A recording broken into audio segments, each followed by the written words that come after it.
What's going on, everybody? Welcome to Popcorn Chicken. It's a Friday. It's the end of the week. We can all rejoice. Everyone that works 9 to 5, Monday to Friday, you get the weekend ahead of you here. It's going to be a good weekend wherever you are. If your weekend's probably already started for some people. Weekend starting for me now because I am doing Popcorn Chicken. We're gonna lots of things to get into. Lots of people getting sued. Some big trailers. Uh, big news around Hollywood. A lot of cool things to talk about today. I'm here. I'm your host, Alvin, and I'm going to be taking you through what's going on here. But first, we got to do our happy birthdays. There's some birthdays from big celebrities in Hollywood this week. Let's do a couple of birthdays right off the bat. Let's get going here. All right. Happy birthday to the one and only, the greatest, in my opinion, comedian of all time. It's happy birthday to Jim Carrey, Canada's own Jim Carrey. Oh, man. This dude is just amazing. Such a talent. I've been watching his stuff for like over 25 years, and it's just amazing, amazing person. He is, if you want to guess how old Jim Carrey is, I'm actually shocked at this number. I'm actually pretty shocked that he's this old. That should be a clue. Jim Carrey is 63. Happy birthday to Jim Carrey, 63 years young. He said he's done doing movies. Then he did the Sonic 3. So is he done with movies, or is he going to do Sonic 4? Because Sonic 4 is in development. So I wonder, he has to come back. Like, come on. He has to come back. But yeah, great actor. My favorite movie of all time. I love comedy. So he actually did my favorite movie of all time, Dumb and Dumber. I can watch this movie any day of the week. Doesn't matter. I can watch it, and I know I will laugh for sure. One of the greatest comedy movies, in my opinion, of all time. So happy birthday, Jim Carrey. All right. Next birthday is a great rock and roll artist, Kid Rock. Happy birthday to Kid Rock, Michigan's own Kid Rock. Kid Rock is 54 years old. So happy birthday to Kid Rock. Best song of Kid Rock, in my opinion, I don't know. Um, All Summer Long, probably. I don't know. He's got a lot, but All Summer Long, maybe. Um, what else is here? He actually did some. He did acting as well. Devil Without a Cause. So he did that. Born in Romeo, Michigan. So 54 years young. Happy birthday to Kid Rock. All right, next birthday is Joey Deschanel. Did movies like Elf. She was great in Elf. I thought she was really, really good in Elf. Very complimentary to I forgot his name. Will Ferrell. Very complimentary to him. Also did the voice in The Singer, the animation, um, and also was a New Girl. So happy birthday to Joey Deschanel. She doesn't look. She looks really young, but she's 45 years old. Man, she's really good, looking good for her age. 45. Wow. Didn't think she was 45. I thought she was maybe 35 at best. So happy birthday to her. All right, let's do a couple more. Happy birthday to Kevin Costner. A legend in Hollywood, Kevin Costner. Man, so many movies he's done. Uh, the last movie I remember him in, well, I think my favorite movie that he did was Robin Hood. I really liked him there because there are some great songs in there as well from that movie. I thought he was fantastic in that one. The last movie I saw him that was actually pretty big was the Zack Snyder Superman movie that I can remember. I can't remember what else. He must have done something. He's also obviously in that TV Amazon TV show, the Cowboy TV show. I can't remember now, but he's in there. But yeah, happy birthday to Kevin Costner. He is 69 years old. Great number. 69 years old. Great number. Happy birthday to him, and hope he does more great stuff down the future here. All right, any other birthdays are worth mentioning right off here that I can remember? I think in terms of big birthdays, I mean, there's so many out there, but big birthdays, that's probably it for birthdays. Let's do some events, things that are happening or happened in Hollywood this time of the year. I think there's only a couple. It was a slow week. There's a lot of obviously awards and stuff, but I don't really do too many of the awards because you could be here forever if you do awards. If people want certain awards on that certain year, so I don't want to be here all day long doing it. So I picked kind of a couple of things. One thing that happened this year, this week in Hollywood, it was in 2021. Disney released their first Marvel TV show, WandaVision, that kickstarted sort of the Marvel version part of Disney Plus. You had obviously the Mandalorian kick off the whole thing, in my opinion, to get people to run in there and subscribe. But WandaVision was the first one from the Marvel studio side, and it had a lot of curiosity going into it. We were gonna, there's rumors of multiverse and things like that. Um, and in the beginning, they had the 2 episodes they dropped, which was all filmed in black and white, which was something unique and cool. But ultimately, I think if you look at it and you watch it from start to finish, and you know how we watched it week after week, there was a lot left to be desired. I think it kind of fell flat, and maybe that's because we had a lot of expectation going into it, and I think it's fair to have a large expectation because it was such a new thing, like to have a TV show in on Disney Plus that's connected to the juggernaut MCU that was, just behind it, because the MCU was at its peak at that time. You could do no wrong, right? You could do no wrong, and I think they kind of stumbled out of the blocks and never really got going. And that's just my opinion. I think it was okay, but it was not good. I would not give this thing anything higher than a 5.5 or I'd say 6 is a bit of a stretch. It had the curiosity going, but ultimately just suffered. And the ending was really, really terrible. She just goes away after capturing this whole town and keeping them under her hostage, manipulating them all, basically, mind controlling them all, making them her slaves.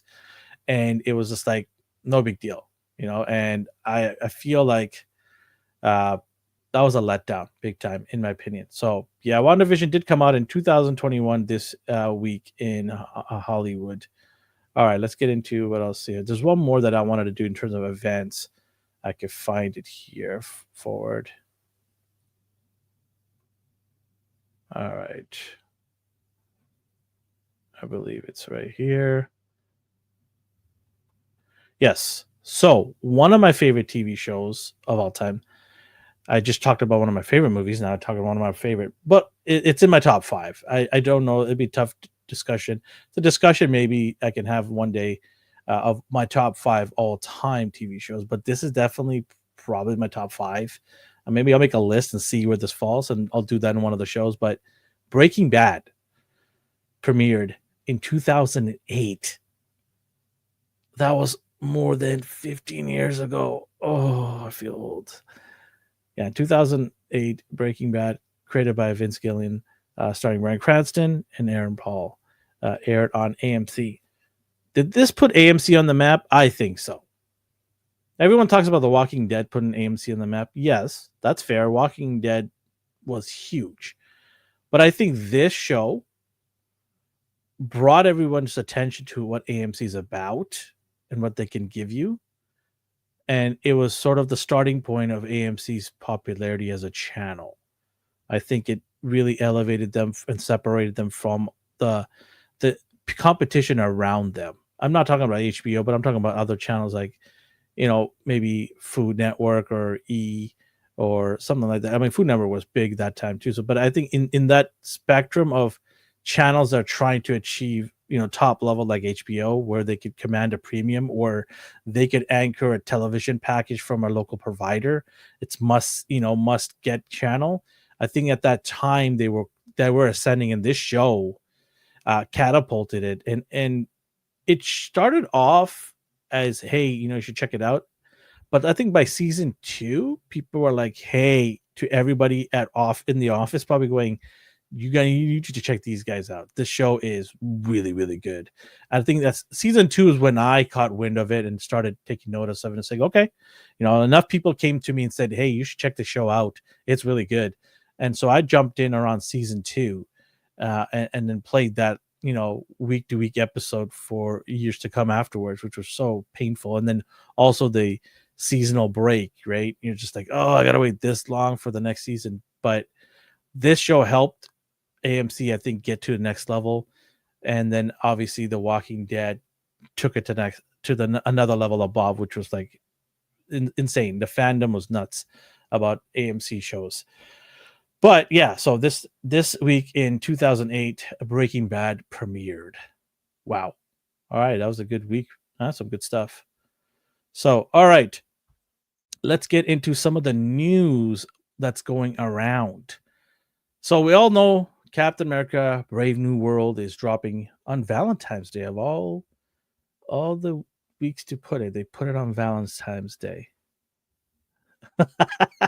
Where's Will in my top 5?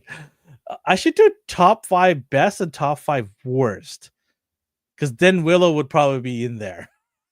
I'm gonna put that together. I'm gonna take my time with this, and I'm gonna put my top 5 of all time and top 5 worst of all time shows. Guarantee you Willow will be in one of those. Guarantee you.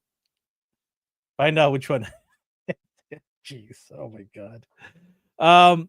Yeah, so as I was saying, Captain America: Brave New World. By the way, hello, Cowbunga dude. Appreciate you coming on saying hi to me. I'm by myself here, man. The whole team has left me doing projects and things or working, things that adults do. So I'm here. So if anybody comes in the chat, says hi to me and talks to me, it'll be great, because I love bouncing back and conversing with everybody that comes on the chat. So appreciate it. New time on Friday at 4:30 p.m. Pacific time, 7:30 p.m. Eastern. So you just after dinner, you can jump in, hang out with me for a bit. Try to keep the show about an hour. Try to get all the information in, and then get on with my Friday, because the family wants to hang out. And then of course you guys can get on with your Friday too. All right, so Captain America: Brave New World, they're pumping this hard now. They dropped I think a minute long um, part of the movie was dropped for, I think it was 2 minutes. I think I want to say no, never mind. It was 4 minutes. They dropped 4 minutes of the movie on YouTube, so you can go check that out. It's a chase scene with Captain America, and I think it's GSP is in the helicopter. So yes, GSP, the UFC fighter. He's playing that French bad guy. I can't remember his name, but yeah, so they have, and this is a trend now going back to a couple of years ago, of popcorn buckets. You had the Alien popcorn bucket, you had Dune, you had Ghostbusters, you had a bunch of these popcorn bucket things, and I thought of getting a couple of them, and I went to the theater and looked at the price and said no. I remember the Ghostbuster one was like $60 Canadian, which is like $40 American, and I'm like, no, not doing this. 20.99, okay, fine. 35, no problem. When it gets over $40 for a popcorn bucket, it's not even the craziest popcorn bucket either. Some of them, they're kind of bland and boring. Some, I'm not paying that much for a popcorn bucket. And if I do that for one of my family members, I don't have to do that for the other ones too. And I'm not dropping over $100 for a popcorn bucket. We good. But here's the popcorn bucket that they have decided to put up. So this is the Captain America: Brave New World popcorn bucket they have put up. And then also the drink, the collectible cup with the large drink, right? So the shield does collapse. I think if you're looking at it all, the cool popcorn bucket, this might be it. This might be it worth spending your money on.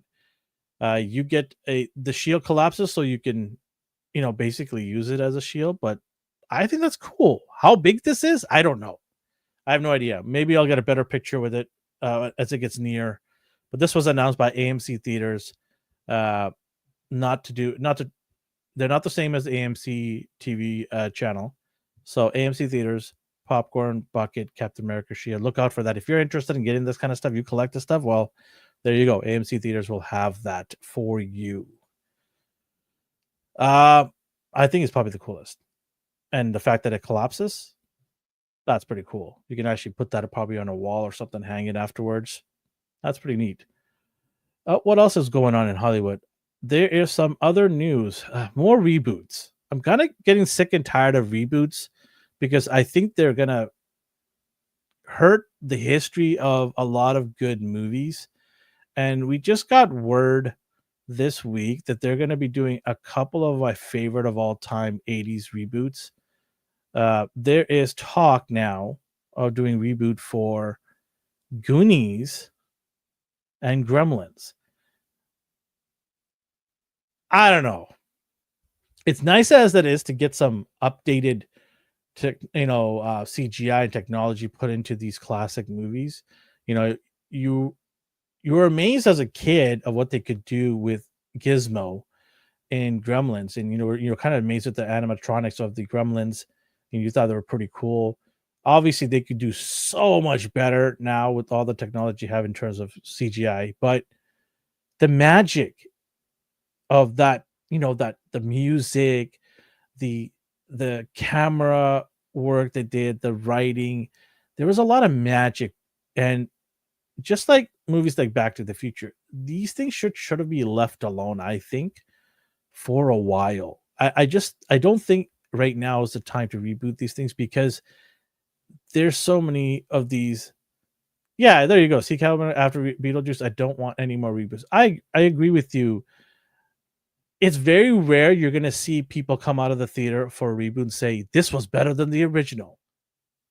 Because the original, for a lot of people who are obviously a little bit older and have seen the original uh, during the time it was released, there is an aura of magic that surrounds it. They're legendary for a reason, and I feel that if you don't let them breathe for a while, like the number for me, I think would be is 50 years. Leave it alone for 50 years because then it kind of gets forgotten, and the generation that watched it and cherished it and loved it, they're probably old enough where they don't even care anymore to watch a movie. They're just more worried about getting through the day and getting their vitamins in and their steps in and making it through the day, right? So then you allow a next, generate like 2 or 3 generations later to get that magic in their lives, and maybe they can carry that forward. Or the other thing is, y'all who are writing, get your, into the offices and make some good stories up. If people 30, 40 years ago do this, why can't you do it now? I mean, yeah, there's distractions now that they didn't, have back then, like social media, for example, and shorts and TikToks. Uh, they didn't have that to compete with, but still, you know, we get magic every once in a while. Inside Out, we had that blew up, right? There's magic all the time. How did Pixar do it in the 90s and the late 90s? Toy Story, they made that beautiful story, and that lasted up to 4 movies, now 5. So it can be done. I think we got to stop this, but hey, Warner Brothers needs money. They're in a lot of debt, and they want to pump out these things. The best you can do and hope for is it's at least close to what the original is in terms of being accurate to it and faithful to it without overhauling it and changing it. That's the thing that will, kind of pisses a lot of people off is you take something that was magical and something that's cherished and loved, and then you flip it on its side and then you call it a new thing, or you say reinvented or reimagined. I hate words like that used in classical movies. That's that's what you hope it doesn't happen. The best you can do is pray for something that's faithful and something that you could sit down with your kids and say, "This is I watched the original. Let's watch this one," and hopefully you kind of get sort of similar to that magic. But yeah, Gremlins and Goonies are in the works by Warner Brother, as per Deadline's source. Yeah, this 50, 60 years from now, we're going to be known as the decade of reboots and reshoots, the era of reboots and reshoots. They didn't have any ideas back then. We were just lazy writers and people just took reboots and reshoots. So yeah, that is coming out. Uh, don't know the dates yet. They're just still under works right now. We the main story today, we have two co-main stories today, is the Daredevil trailer and all it encompasses, and then we have the Deadpool lawsuit looming, Ryan Reynolds and Blake Lively's lawsuit looming. I'll get into that in a bit here. I do want to talk about a couple other things before we jump into those main stories here. As per EmpireOnline.com, there is a new look for Avatar. They're the air people. Let's see if I can. Let's see here. Let's bring this up. There it is. So the Avatar air people. This is the first pictures I'm seeing of it. They're supposed to be in Avatar 3, I'm assuming. So they are in the air all the time, I believe. They don't go on land. I don't know, but this is the first image I've seen of it. Looks interesting. I will admit that I do like Avatar 1 and 2. I'm a big space nerd type of movie guy too as well. I love those kind of movies. And so when I see something like this, my imagination gets turning. I yearn for us discovering another civilization somewhere out there. And I love astronomy, and I love every time there's a documentary about exoplanets or galaxies or things like that. I love that. I love the Neil deGrasse Tyson TV show that they had on, I think it was Fox, I want to say. But yeah, I love stuff like this. And Avatar 1 and 2, the story is not that good. Story's all right. It's a very environment conscious type of story, which is fine, but the story was, especially part 2, that story was just a regurgitated part of part 1. There wasn't much new stuff in there aside for locales. But Avatar 3, Cameron also has said that the story is of a fire this time, the fire trap. So I don't know where the wind tribe comes into play. Maybe they clash against each other or something.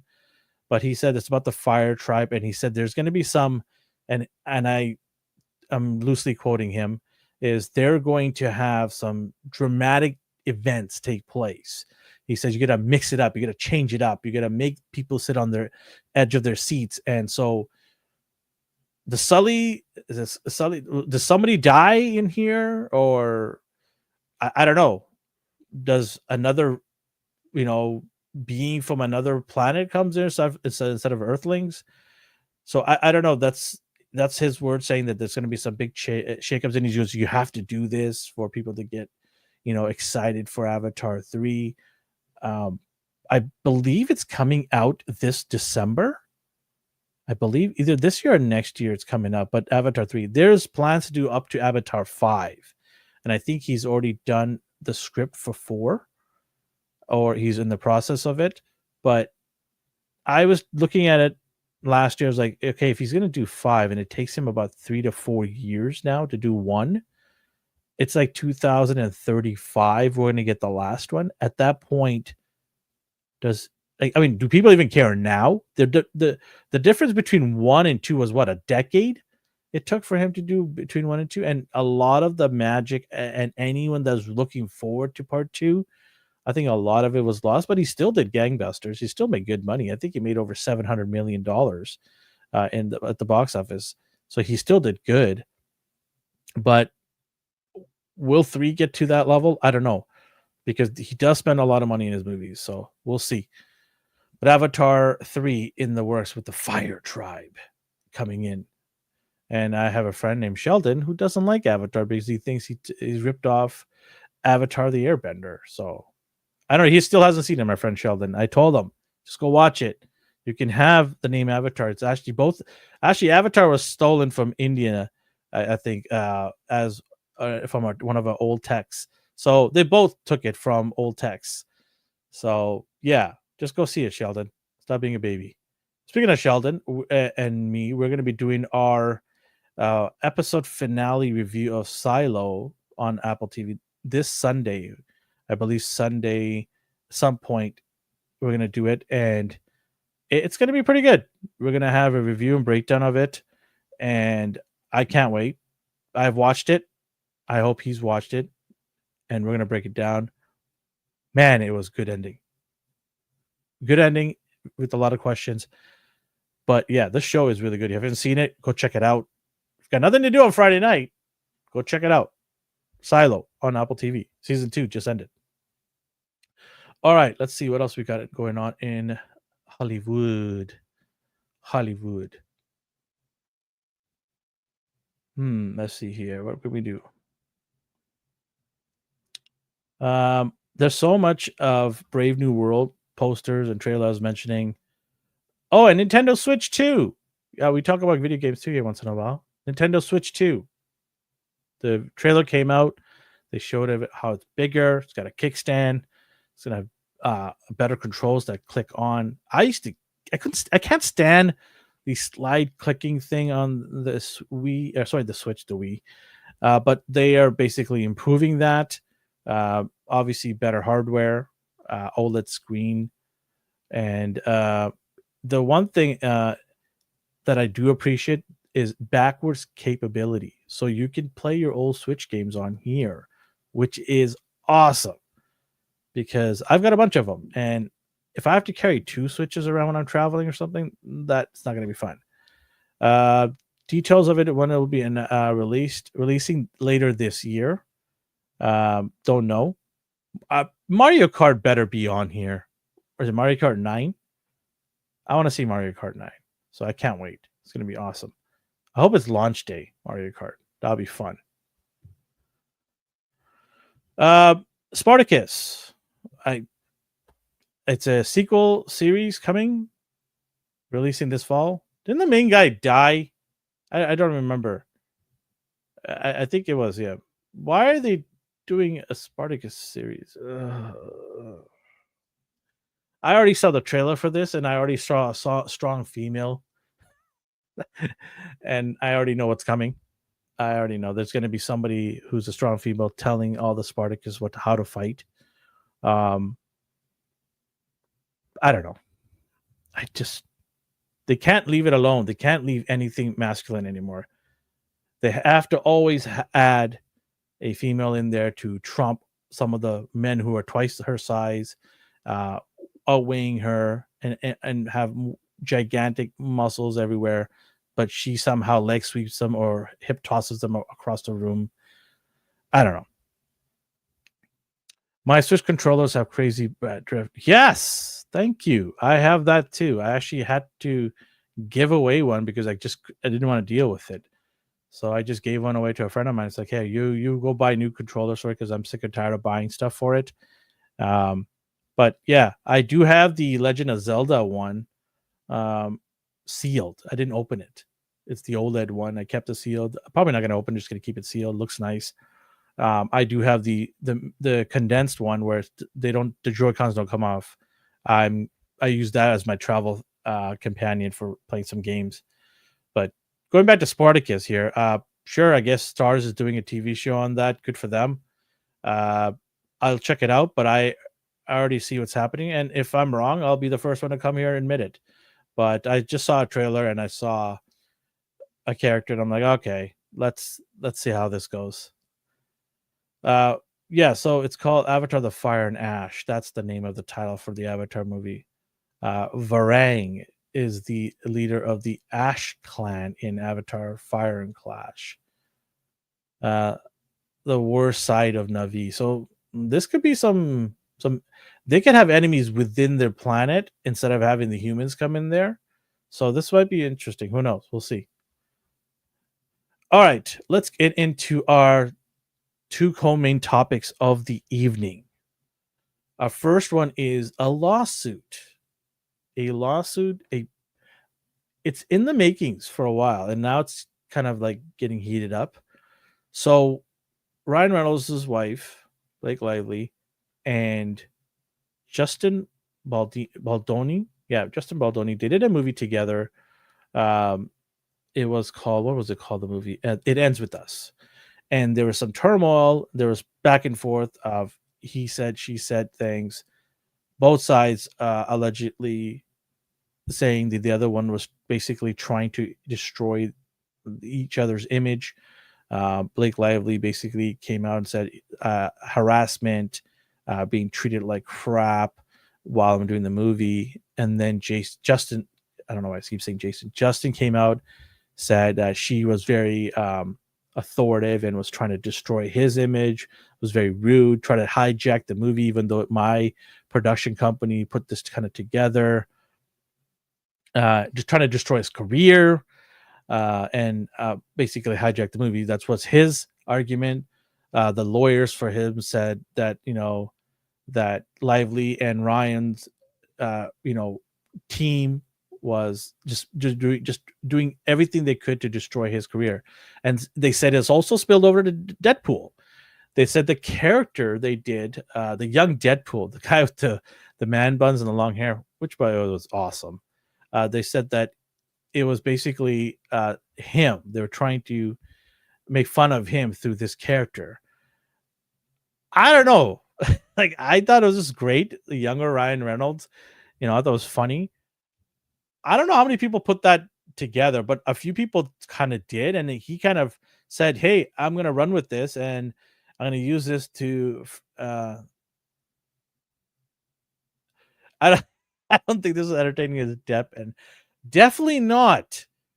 There was a lot of feces in that one left around, if you know what I mean. If you watch that trial, definitely not as a training. But hear me out. Hear me out here.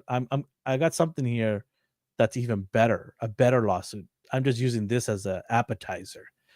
So you've got Justin complaining that they use this character to further destroy his image and his chances of ascending in Hollywood.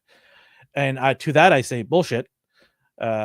Nobody put this together until one or two people decided to just use this as a hot take, and then he ran with it. When I watched this movie, I didn't even know who Justin was, Baldoni, and I didn't care. I didn't like. They used the Deadpool time.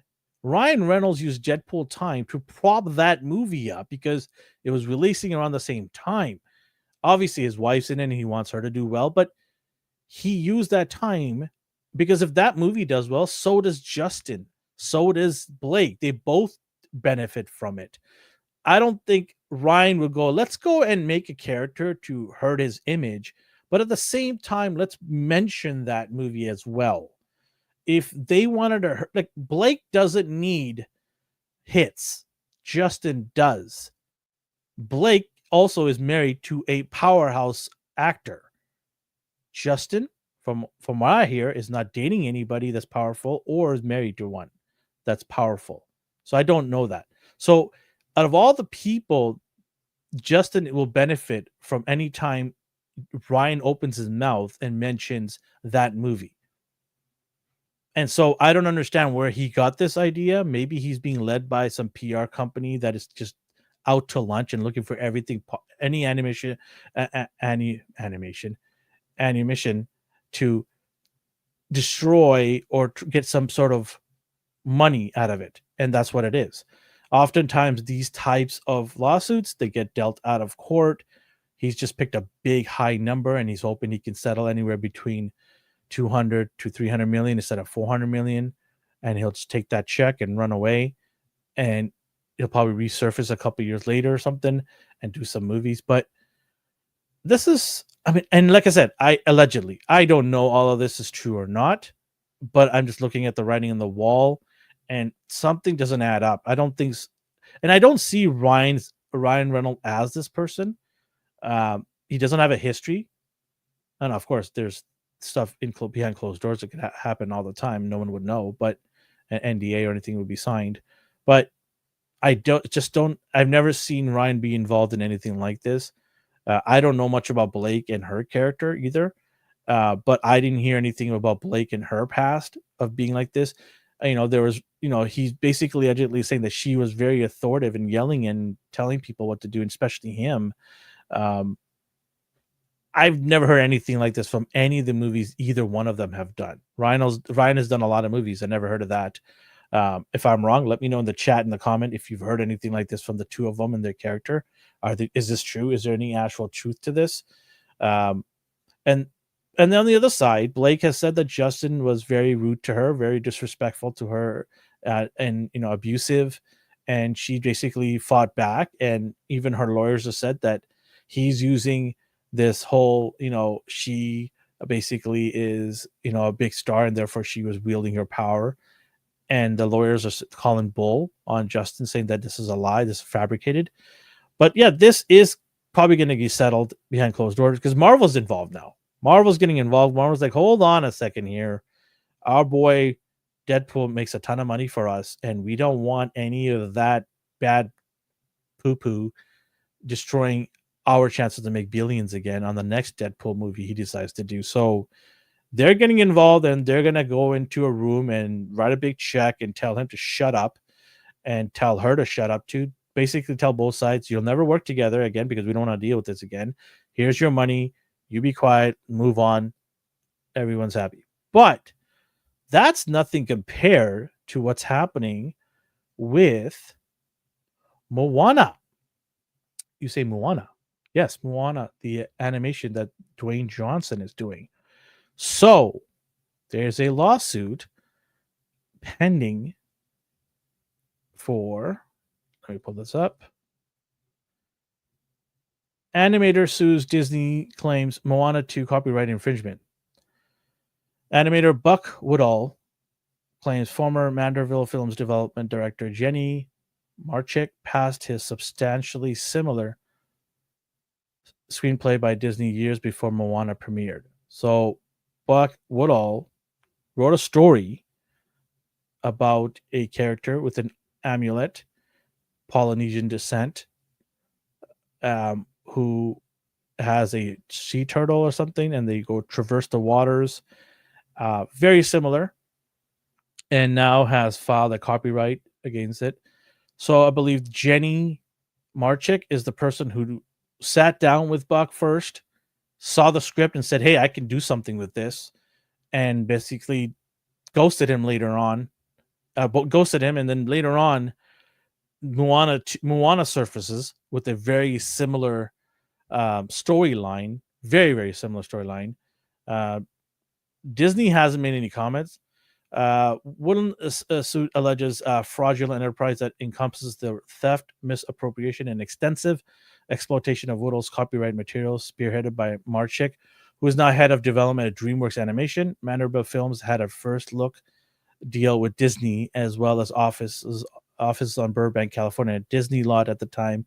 Marchik's dealing with Woodall. So the story that he has is similar, very similar.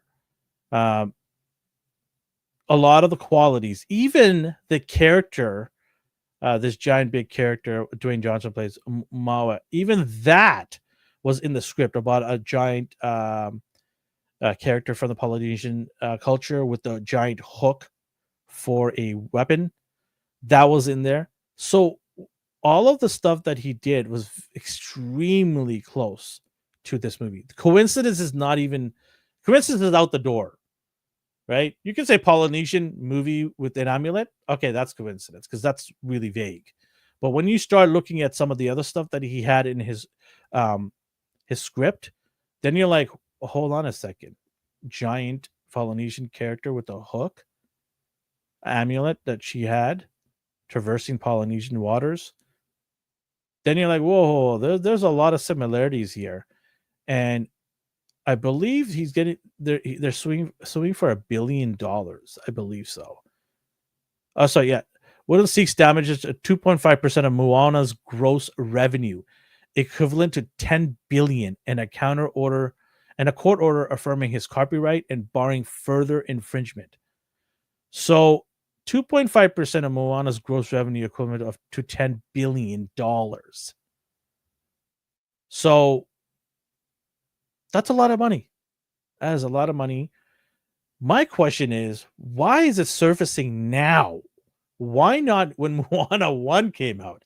Why does it take like 7 years for it to surface? Did it take that long for him to sit down with the lawyer and say, is this something that we can actually do? Is there something that I can actually file a lawsuit?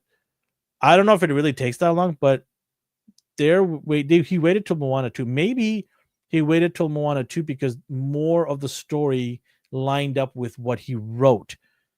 I watched Moana 1. I didn't see I can't remember if there was an amulet at the end or not, but in Moana 2, she's got the amulet there. So maybe further the part 2 probably further cemented his claim for copyright because more of the story opened up and it was more in line with what he wrote, which gives him a stronger case. Dwayne Johnson has not come out to say anything, and he's not going to say anything. He's going to keep it tight. And this is hilarious because they're in the middle of doing the live action Moana, which I think is kind of watering it down.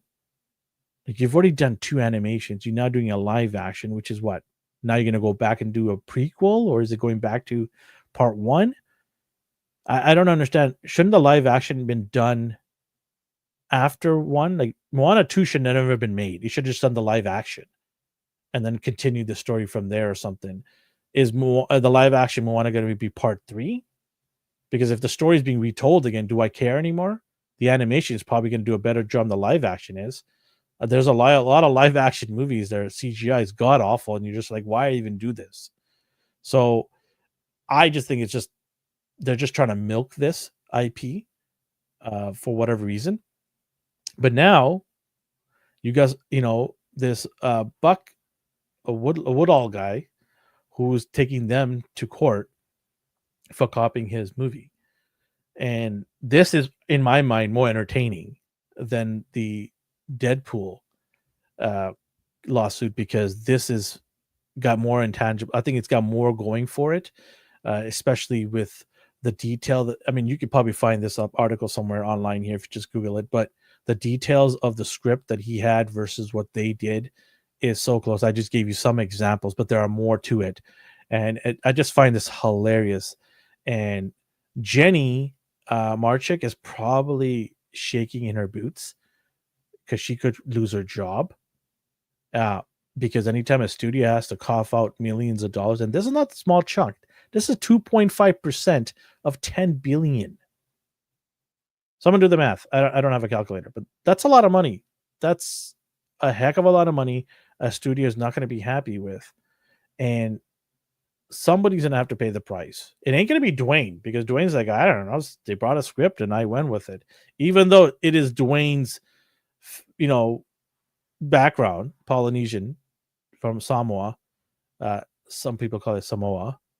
Some people call it Samoa. I think the locals call it Samoa. But I mean, I enjoyed the movie. I thought it was good. It wasn't great, but I enjoyed the movie. It was fun.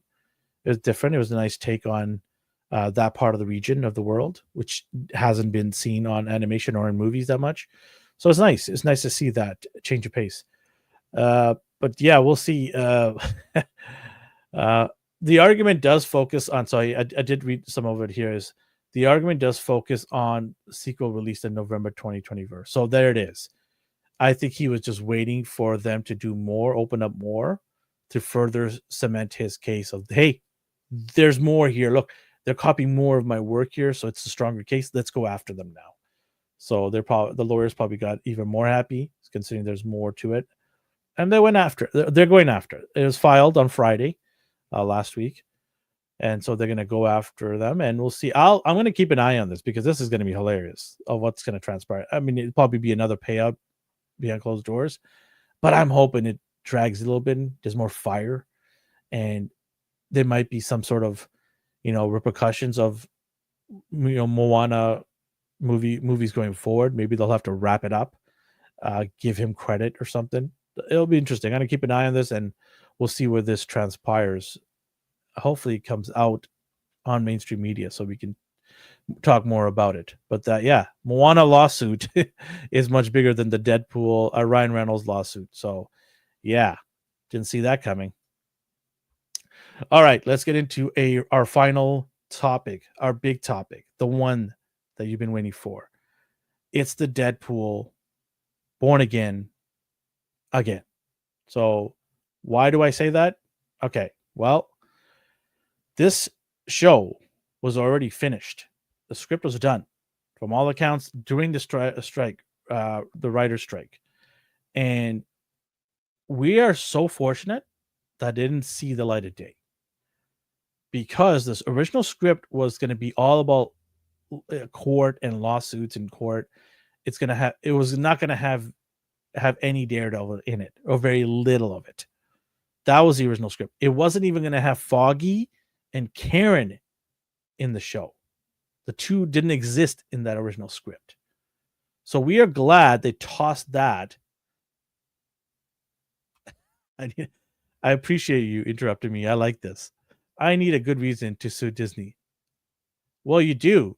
You sue them for having crappy movies on, or TV shows on, and then you sue them for wasting your time watching Willow. How dare they? Sue them for boredom. That's what you sue them for. But we went to Deadpool here on Disney Plus, by the way. I'm glad that they tossed that script in the can and started all over again, because Foggy and Karen were a great compliment to Murdoch. They brought the human side of him out more. They complemented each other on what Murdoch's day job was, being a lawyer. Sorry, lawsuit. All these lawsuits got me to it. They're all connected, huh? Lawsuits, lawyer. Now we're talking about all very legally type of show today. So it's very, very.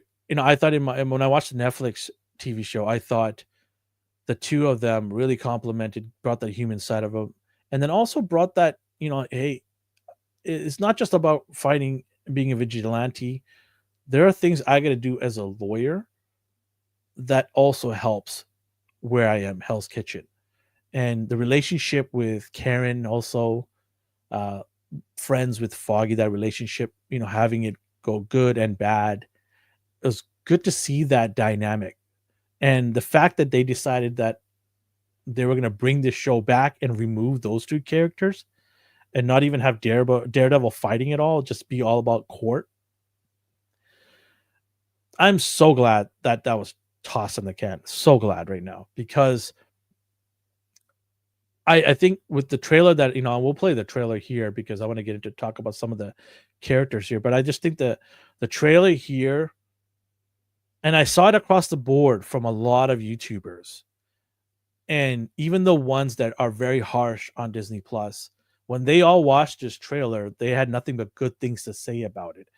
That's when you've got it right, because a lot of these YouTubers, including myself, we love this character. We love the Netflix version. In my opinion, the Netflix Daredevil 2 seasons were probably the best 2 seasons of any superhero TV show from Marvel.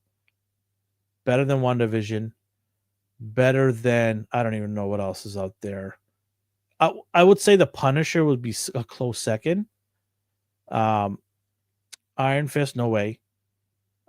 Luke Cage, first season not bad, but nothing compared to Daredevil. Well, there's so many others out there that I don't even want to remember. That's how bad they are. But this was arguably the best Marvel TV show, and it wasn't even produced by Disney. I think it was Paramount that did this, the first 2 seasons on Netflix. Now it is Disney, but I think it was Paramount. But this trailer, and we'll watch it right here, is cool. So I'll do a little breakdown here and there as we're watching this trailer. There it is here. And I'll stop and chat here as we go along. Thank you. So we got these two sitting together. Murdoch. Finding the time.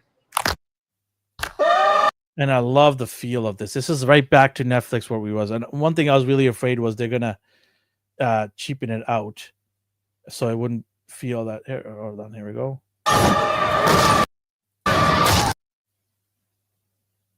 There's Kingpin doing his thing. I will admit, it's not. Vincent D'Onofrio, thank you. Thank you for bringing this guy back. Ignore everything you saw of him in Echo. They murdered that character in Echo. The Kingpin, in my opinion, does not exist in that show. I forgot about that show because my mind I trained my mind to forget about that show. They just destroyed that character in Kingpin, in Echo. Ignore that, because this is the character of Kingpin I want always. Not entirely unpleasant. Oh, man, I can't picture anybody else being Kingpin but him. So good. Also ignore him in what is it, Hawkeye or Hawk Girl? That was another disaster of a TV show. Ignore that character from there too, because he was just like a goofball and they're running around with the Hawaiian shirt. Although it was a cool Hawaiian shirt, but still. So the two of them are sitting here, and you're wondering, well, why are they sitting here? Well, because of the storyline. So they're going to be adding a couple new characters into this show. One of them is the main villain. It is not Kingpin. It's not Kingpin as the main villain. It's going to be Muse. And you're like, pardon me? I didn't sneeze. It's Muse. Muse is a character that has a psychotic behavior. He likes to kill. He's a serious type of character, but we'll get into it in a second here. Let's just keep going on here. Seeing you again. So he's got that wedding ring. So a lot of the stuff carries over from the Netflix TV show, so it is sort of canon. I say sort of because there's some things that they neglect or kind of not bring up, and maybe they will later on. But I would say about 80% of the stuff from the Netflix has been carried over. The main character stuff has mostly been carried over.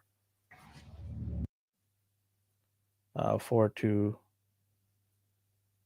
A lot of time has passed. He says a lot of time has passed, which is sort of maybe a wink, wink, a nudge, nudge to Netflix, original shows. It's been a while since we saw it. And I could say safely that a lot of people are excited for this, including Cowabunga Dude here says, I'm excited for Daredevil. Hope Disney doesn't F it up. Based on what I see so far, and we'll watch more. By the look of it, so when I saw this, I had a giant smile on my face. I'm like, thank you. These people are needed in this show. These characters are needed in this show to make Murdoch Daredevil character look even better. So glad they're back. I'm glad the original actors are back, by the way. Not just some fill-ins, so I'm glad the original actors are back. You've come up in the world.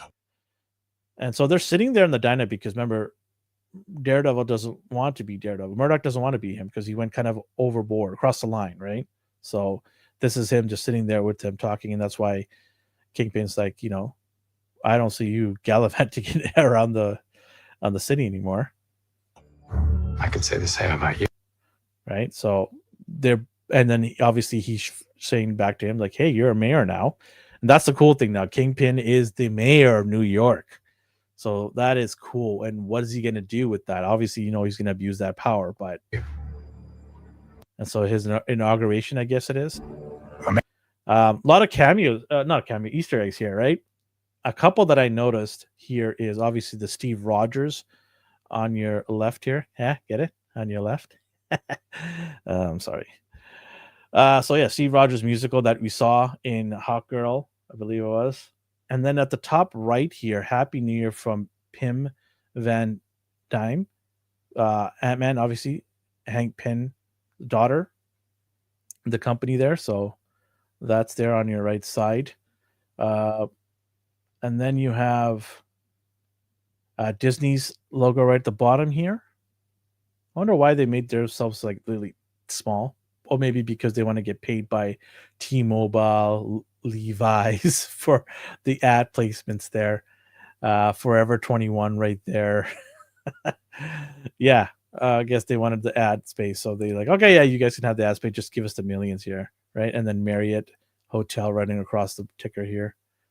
So yeah, some of the Easter eggs of some of the Marvel stuff and then some of the ads you see here for their inaugurational Mayor Times Square. Serves his city. The mayor serves the city. God, that's good. Ooh, can't wait. There he is, going in there. The only downside of the release date, it falls on my birthday, which would have been a good thing in any other year, but I'm actually traversing to Japan and landing on my birthday in Japan. So I'm going to have to wait a day or two to watch this, which is going to eat up because I'm gonna be like, I want to be visit Japan, but I also don't want to watch this. So maybe I'll find some time to watch it there. I can see you're not entirely convinced. No, he's not, sir. He is not convinced. You are nefarious, and having this power now makes it even harder to go after you. So I'm assuming this is Muse because he loves to do artwork. So I wonder if this is him spray painting Kingpin there. Can you believe? So yeah, he is. Damn, so eerie, so good. Why did you stop being a vigilante? Ooh, here we go. Ah,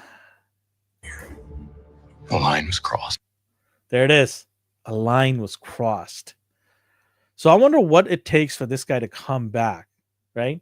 Stop being Daredevil, put his stuff away, put his sticks and helmet away.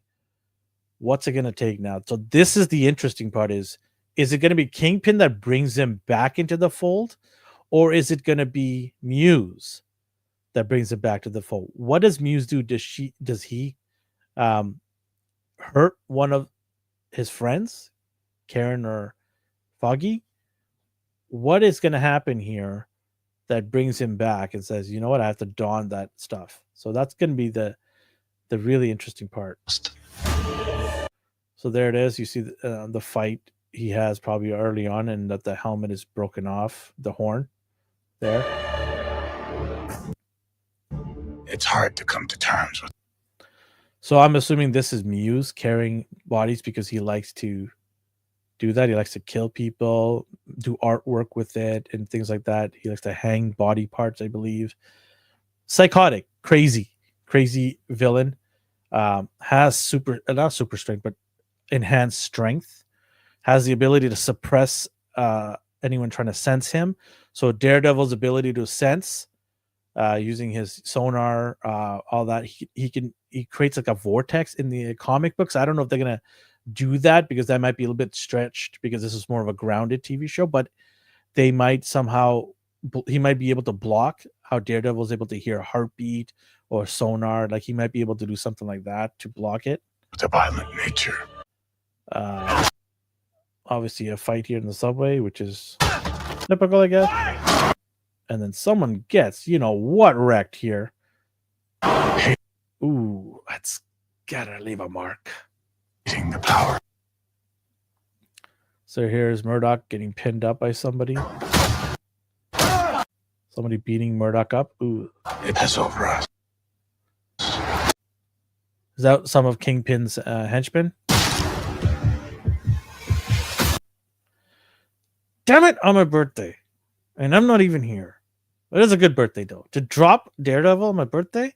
Genius, Disney. Genius. I forgot his name. Can't remember his name. Somebody let me know. Forgot his name, but he was in Daredevil or Punisher. I think he was in the Punisher too. The city can't. So you can see a bunch of thieves here. This sort of reminds me of Christopher Nolan's Batman movie with the Joker when they're breaking into the Federal Bank or Citibank. Unchecked. Don't put a shotgun in front of Murdoch. What are you doing? You don't know who this guy is? You're about to find out.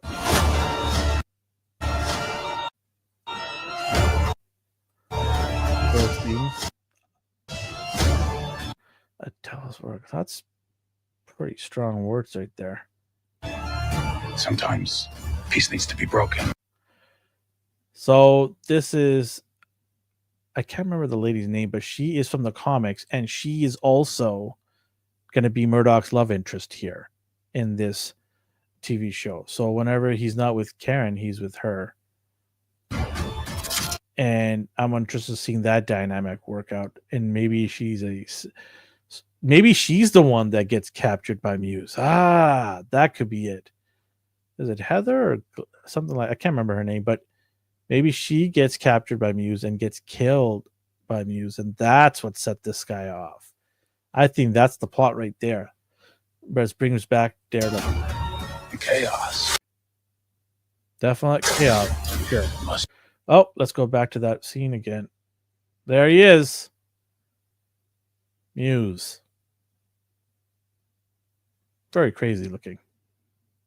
Sort of like Joker's cousin, right? Psychotic, clowny painting kind of looking craziness. I'm in. So we need these kind of not grounded, but like sort of simplistic, but also in the mind craziness type of villains. Because if you have a villain that flies and punches and destroys everything in its sight, it's fun. But with Daredevil, I think you need one of these once in a while to throw in there, because Kingpin is the strength, the power guy. You need some twisted and crazy people. Must reign. And I'm glad they brought the wife of Kingpin back as well. She was from the original Netflix. So this is all shaping up to be a continuation of Netflix, and not the trash that they were trying to develop during the writer's strike. And thank God, I'm so happy that was thrown in the trash. The picture here. So Easter egg, this was the actual picture that he purchased from her at the art gallery in season 1. And then obviously, that's not paint, by the way, you see there. That's his face smeared on there. Blood from his face when he got punched from Daredevil in his apartment. And so how crazy is that? He's left it there and it's become art now for him. That's nuts. And then here, Barenthal. Thank you. Yes, you're back, baby. The Punisher is there. Oh, this is shaping up to be a great show. Please, Disney, do not screw this up, please. Yeah. Mind putting the hatchet down? Okay, want me to put the hatchet down? Smash it right there on the locker. So New York Mutual Bank. So yeah, so it was a city bank that I guess they're robbing there. I'm assuming this is part of that scene where those guys came with the colorful Skittles masks. I was raised to believe in So here we go. grace. So there's the bodies that he hangs, Muse, for fun, I guess. Then decapitates them and uses them art. So a lot of art stuff in the background here, right? So there's yellow face guy down. This is another new character in the show. And this one is the first time that I noticed that it was a gender swap on the other side of things. Usually Marvel gender swaps the heck out of male characters into female characters, and I can't stand it because I just think there are so many other female characters that they're lazy and don't want to bring to light. So they just do the easy route, is just swap the male characters and make it a female, like the Silver Surfer they're supposedly doing. Not supposedly, they are doing, which is ridiculous. But that's an argument for another day. It's White Tiger. It's supposed to be a female. The character that they're supposed to do from the comics is Ava Ayla. And I don't know why they didn't do that. But here is a male version of that, which I don't think it's right. Why would you need to do that? There better be is this Muse putting this on and faking to be Tiger? Is this somebody being an imposter? And then the real one shows up? That would be cool. Because I think if it's a female character, why not stick with the female character? To me, it doesn't make any sense. But we're going to watch the show and maybe there's an explanation for it. It better be a damn good one. I would love to have an imposter and then the real one shows up. Maybe Muse is the imposter and the real one shows up. But Tiger is the character in here. White Tiger, sorry. Has more, obviously, in the comics, that had the amulet of power. And so you can see that amulet there. I don't know if it's going to give power or not. We'll see. And as combat specialist, so we'll see how this, and why is this character even in this show? How is this character connected to it all? And is this person going to help Deadpool? Or is this person doing another storyline? Are there multiple storylines going on in this show? So we'll find out. I mean, I'm interested in seeing where this goes. I was kind of surprised that this character was thrown in there because it's rather unknown character, but that's what they want to do. So let's see. Let's give them the benefit of the doubt and see where this character story goes. But yeah, the fact that they gender swap, not a fan of it. I'm not a fan of any time any gender swapping happens, whether it be a male or a female. I just think that you should just stick to the comics because a lot of people like it when you stick to the comics. Comic fans are very happy when you try to stay true to the source. You can change a little bit of it, but not drastically, like changing the entire gender of a character. So we'll wait and see if this pans out to be fake, and then the real one comes later on. That will be interesting. All right. That is. Oh, let's finish off the trailer here before we. I didn't even finish off the trailer. My bad. Ooh, that's gotta hurt. Also raised. Ooh, that guy's not walking anytime soon. So here's some of the artwork. I'm assuming this is done by Muse.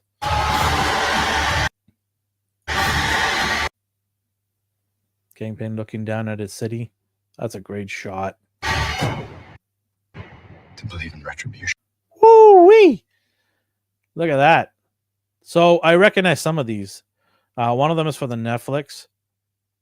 The one in the second one. The silver one I have not seen him wearing it. The gold one is from the god-awful She-Hulk TV show, which, thank God, that's another trash that we don't have to connect to anymore because they've canceled that show. Gee, I wonder why. And then you've got the two. I think he's in a Dawn in this show. It's the black one there, and then on the far right, I believe, is the new one. Yeah, I think it's the new one. But anyways, I also like the fact that he's got a beard in one of the scenes here. He's got a beard as well, which is a callback to Daredevil having a beard in some of the comics. So that's pretty cool. Favorite? Let me know in the comments which helmet is your favorite. The silver, the red, the gold, the black, or the burgundy, dark burgundy. Let me know which one is your favorite in the comment section. My favorite would probably have to be the OG red here, the second one from the left. It's probably my favorite one, and then the black one probably right after that. So there it is on the helmets, and he's gearing up. He's got his suits and everything. Ooh, look at that. Oof.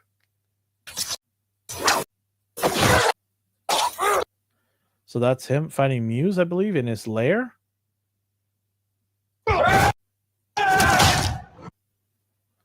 Oh, he looks mad. He's crossed the line. So the lair looks like a pretty crazy place.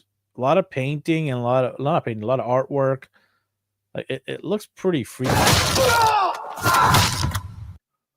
And if you want brutality, you're coming to the right place here. This looks violent. I don't think it's for kids. Not for kids. So he looks pretty pissed here. So he must have had something really tragic happen to him. And I'm betting it's the girl that he was dancing with that has been slain by Muse, which sets him off, I think, to just go and hurt people. And I wouldn't put it past him that he actually kills Muse, or something happens and maybe he puts Muse to a point where he's almost close to dying, and then you could probably have Kingpin kill Muse at the hospital, and then it'll be blamed on Deadpool. Sorry, Daredevil. Did I say Deadpool the whole time? I hope I didn't. I mean Daredevil. Born again.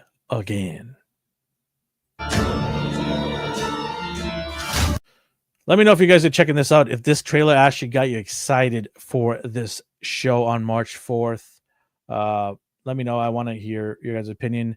I am going to be doing probably a quick rechat with my friend D on Monday night. We do a show on Monday night.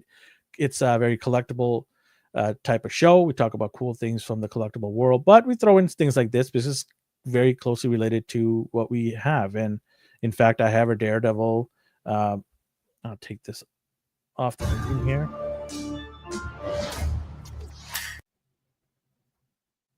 I actually have a Daredevil in front of me here. This is from the Japanese company Mayfex. They made Daredevil. It looks really cool. He is one of my sort of, I would say, top 10 Marvel characters that I really like. And I'm excited. I was very, excited when the Netflix TV show came out. It was very faithful. I thought it as close as possible to that character. So I'm excited to see Disney not screw it up. Please don't screw it up. Please don't screw it up. But all accounts, looks good. Looks brutal. All the characters are back. You can't ask for more. Villain looks very interesting. Side character like White Tiger is mysterious. We'll see.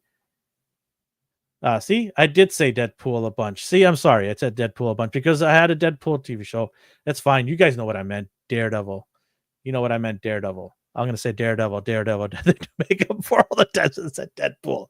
I had a lot of things here. And I'm by myself doing this because I like to do this. And I love doing this show. And we'll continue doing this show every Friday at 4:30 p.m. Pacific time. Come hang out with me. Drop some questions. Chat up with me. Let's do this. Every Friday night, 4:30 p.m. Pacific time. Don't forget, we got 2 other shows. I just mentioned one of them, which is our Monday night show at a new time. Monday night at 7:30 p.m. Pacific time, which is a bit earlier for the Eastern people. They don't have to stay up till like 11 or something to watch our show. But 7:30 p.m. Pacific time on Mondays. It's the A&R Geekly, my friend D and me. And I'll bring this trailer up and we'll chat a little bit about it with D and see what he thinks.